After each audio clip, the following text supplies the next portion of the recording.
សួស្តីអ្នកទាំងអស់គ្នាស្វាគមន៍មកកាន់វីដេអូថ្មីរបស់ពួកយើង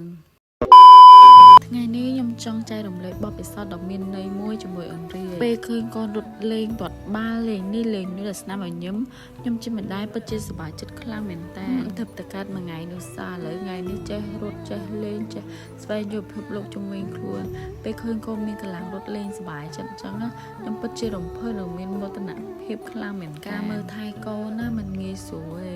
មានតែការហត់នឿយទាំងយប់គេមិនបានគ្រប់ប៉ុន្តែប្រការលះបង់ទាំងអស់ហាក់មានតម្លៃភ្លាមភ្លាមនៅពេលដែលឃើញកូនធំឡើងមានសុខភាពល្អនិងសើចលេងយ៉ាងសប្បាយរីករាយអញ្ចឹងម៉ាក់អត់សមអីច្រើនទេសូមឲ្យអូនមានសុខភាពល្អធំឡើងជាកូនល្អ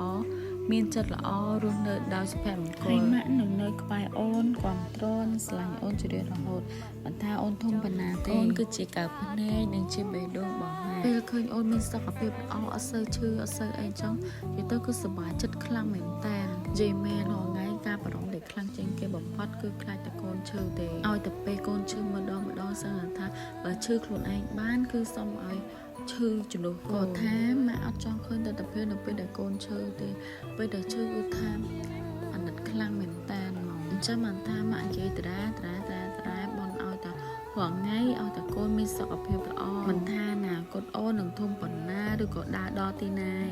ក៏ម៉ាក់នៅតែជាកន្លែងមួយដែលរងចាំអូនជានិច្ចដែលស្រឡាញ់របស់ម៉ាក់ចំពោះកូនគ្មានថ្ងៃព្រោះប្រាអរគុណអ្នកទាំងអស់គ្នាដែលតែងតែចំណាយពេលមកទស្សនាវីដេអូរបស់ពួកយើងសិនបានអ្នកទាំងអស់គ្នាចូលចិត្តវីដេអូនេះសូមចុច like comment share និង subscribe ដើម្បី